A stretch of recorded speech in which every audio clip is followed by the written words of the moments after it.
just go through the Western pedigree. The Greeks had this wonderful term, paideia. Classicists here will know it better than I. And it's talking basically of education for responsible citizenship. That was basically what it meant. And it involved a unified and systematic account of knowledge, and it provided a technique for reading and disputation.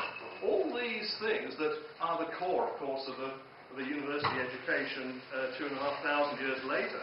It valued the qualities of persuasion and leadership and taking on leadership roles in society.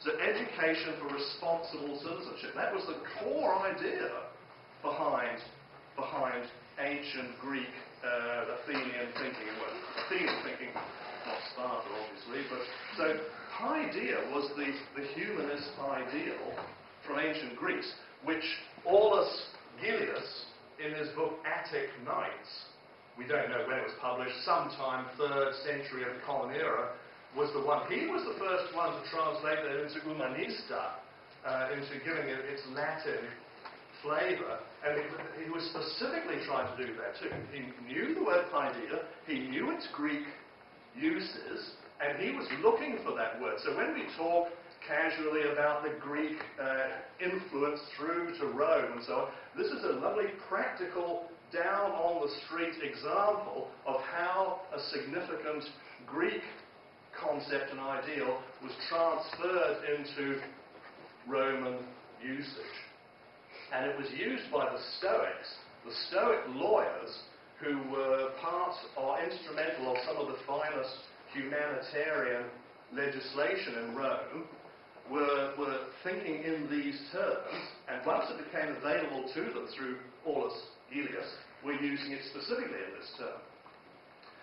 Things like the Roman legislation against slavery and all of these things were done in this line. Yes, Romans kept slavery, but they had a way of mitigating the severity that owners could legitimately work against their slaves, and so on, that sort of thing. But the term fell out of use and was picked up again by the Renaissance. You know about the Renaissance coming with the Greek works coming from the shattering and decaying Byzantines into Italy, and as we're now understanding more of, the scholarship is telling us about the importance of Cordoba, Muslim Cordoba in Spain, after that library, which seems to have been as prominent as the Alexandria library. Once that fell into decay, those books coming to Italy, and the incredible intellectual efflorescence that we call the Renaissance, one of the things that was happening then was the rediscovery of the term humanista. Although it was only in the 19th century that historians talked about Renaissance humanism, because of course that word wasn't available. As far as we know, 1589 is when people start talking about humanist as an adjective. Now, of course, it does not mean the commonly associated name of somebody who is anti-religious, which is not what humanism is about anyway. It's never been wholly about that. But it was about people who questioned the standard ecclesiastical line, and so said that the unthinking acceptance of the church dogma is not the finest way of behaving intellectually. They were saying that, and they were coming back to largely theistic conclusions from that. So Renaissance humanism was generally theistic, but it was humanistic in the sense of it was not prepared just to take as rote the accepted dogmas of the day. Humanism, as I've said, came up, the word was actually coined in 1808 by a German, Friedrich Emanuel Niethammer. Germany during the Napoleonic occupation, right? So they're getting all these fabulous French ideas, but there's also this German thing going on where they're looking toward, hey, these are French ideas, we're Germans, what's going on here? And the beginning of a sense of being German, because as you know, the historians here will know that Germany in 1808 is a geographical expression, it's not a political one. So Friedrich Emanuel Niethammer was looking for a word that he was actually using it in an educational context. in Bavaria, where he lived, you had on the one hand the reactionary Catholic education of the day, which understood education simply as do what I bloody well tell you because God agrees with me. And you had the radical education of Rousseau and people like this who were saying that it's all about the experience of the individual who must run free and blah, blah, blah, all that sort of stuff. What Needhammer was looking for was a way between the middle, a way to retain the benefits of the Catholic education, its high educational standards, its accent on correct behaviour and so on, while also looking at the radicals, they were called philanthropists, and looking at their more experimental, their less anally retentive style of education, and incorporating that into one new way to educate the new generation of Germany. So, imbued with the French ideals, but doing that in Germany. And there's a wonderful transnational flavour to that. So he came up with the word humanism from his readings from the Renaissance. Now, to cut this really short, that Needhammer died and the Napoleonic Revolution was wound back and you had that half century of conservative reaction. And the word was picked up again by the historians, Jacob Burckhardt, Anton Voigt, and these people, and later the Englishman, Simons, who was writing about the Renaissance. But now they had this word humanism.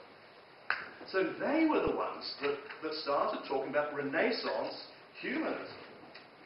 But they were talking about it in terms of inculcating the general values, and they knew about Paideia. So they were talking about inculcating the values of Paideia, responsible citizenship, looking toward being an autonomous individual, but working within the confines of our society, looking to improving the society, not just a mindless rebellion against everything, but a creative working with and questioning of.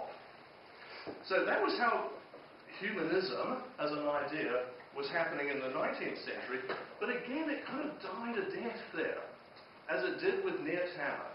So you had this generation of Renaissance humanist historians in the 19th century. The way it got picked up and thrown into the 20th century, this is where it is picked up first by a philosopher, and this was Ferdinand Canning Scott Schiller, who was one of the earliest of the pragmatists. So philosophers among you, you know about the pragmatists, and when we hear about the pragmatists, we're usually hearing about Peirce, Dewey, William James, and so on. But if we were having this conversation a century ago, the person you would have mentioned would be Schiller. What Schiller wanted to do was to talk about pragmatism, but he decided to rename pragmatism. And he renamed it humanism. And he wrote 3 big books, 2 of them with humanism in the title, and was very influential. Dewey and James reacted to him. Schiller's forgotten now, but he had a very important pivotal role, and it was the American religious liberals, the Unitarians, who were reading Schiller. And it was they who picked up humanism. And then in 1933, you might know the Humanist Manifesto. The first one was written by Unitarian, Christian, progressives, and liberals. And so they were looking for a generally socialist critique of Depression America. They were looking towards humanizing God by understanding God as, in a Feuerbachian sense, as a projection of our humanity. And so the more humane we are, the more we can manifest God. It's not a thing of a hairy thunderer up there, it's a manifestation within us. That's the American religious humanist line of it. I'm giving you the seriously cut down version of this, as you can imagine. One of the other critiques of that came from the now burgeoning Marxists. Marx, in his early writings, had talked about humanism, but he talked about communism as the next step. Because as you know, with Marxism, he says that it begins with the criticism of religion, but what do you do once you've done that? You then have to build a society on scientific lines, understanding properly the dialectic of history. So in the 1920s, you got the first lot of people starting to talk about scientific humanism. That had a very interesting career, scientific humanism, because the two main Marxists of the century, in terms of their longevity, were Stalin and Mao, and both of them were specifically hostile to the term humanism. And part of their persecutions were among the intellectuals who spoke of humanism. They hated the idea. Mao made a point of likening, when Mao had his anti-Confucius campaign in the 70s, part of his gripe against Confucius was his humanism. And Stalin made a point of banning all the early Marxist writings, the economic manuscripts and those early ones. They weren't published. And for a very long time, because Stalin was really dark about them. So the idea of Marxist humanism didn't really come into Europe, into Western Europe, until the 60s, when it was fashionable with Erich Fromm and these sorts of people. But by that time, Marxism, after the Hungarian Revolution and then Czechoslovakia in '68, was looking a pretty unattractive option anyway. So scientific humanism in the West sort of faltered as it was perceived to be too closely tied up with Marxism and a rather unattractive state Marxist authoritarianism.